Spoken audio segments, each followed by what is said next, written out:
Hello everyone, I would like to give a quick disclaimer on what I'm going to present. I am going to talk about the Gabriel Fernandez case, but I will be doing so as if the suspects escaped the crime scene. Good evening everyone. Tonight on 48 Hours, we investigate a tragic case of abuse, neglect, and failure. A case that has shocked the whole nation. 8-year-old Gabriel Fernandez endured unspeakable torture at the hands of those who were supposed to love him. But could this tragedy have been prevented? And what can we learn from it to protect the children in the future?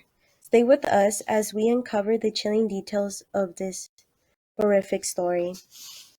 Some background information on the victim is Gabriel Fernandez, a 8-year-old boy. He weighed about 59 pounds and height 4'1".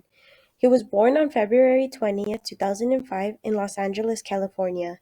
He was first raised by his uncle Michael Lemons Carranza and his uncle's partner David Martinez. He was then given to his grandmother in 2012. He was then given to his mother, who lived in Palmdale, California. He stayed there for 8 months until he tragically died in her care on May 24, 2013. The suspects. In Figure 2 is Pearl Fernandez, Gabriel's biological mother. She was characterized to have developmental issues.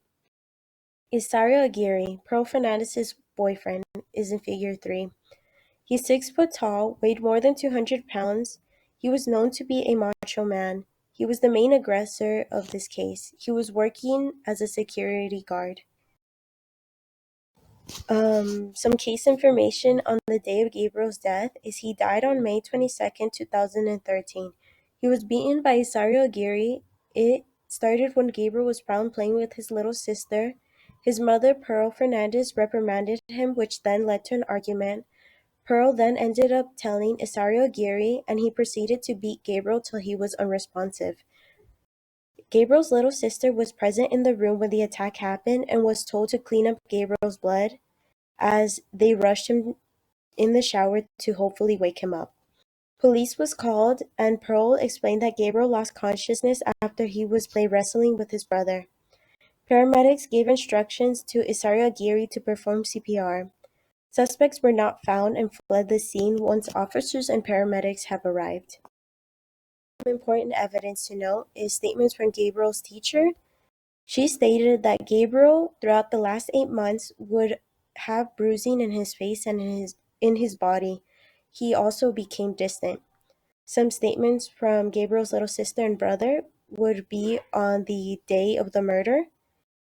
Images of Gabriel's injuries were taken from medical examiner, and it showed bruising in the face, bruising all over the body, and cuts and burns.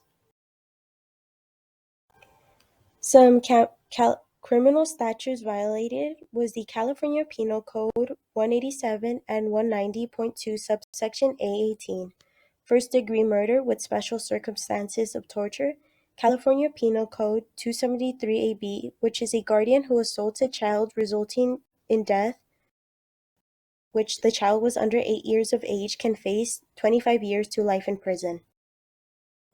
Some statistical information to keep in mind to hopefully open people's eyes is, according to the U.S. Department of Health and Human Services, about 1,820 minors died to neglect, and that there has been a 10% increase in the past 10 years. Also, as mentioned from the California Department of Social Services, LA has the highest rate reported of child abuse cases, but only 60% of the extreme cases has led to the removal of a child. Some of the suspects' modus operandi, patterns of abuse.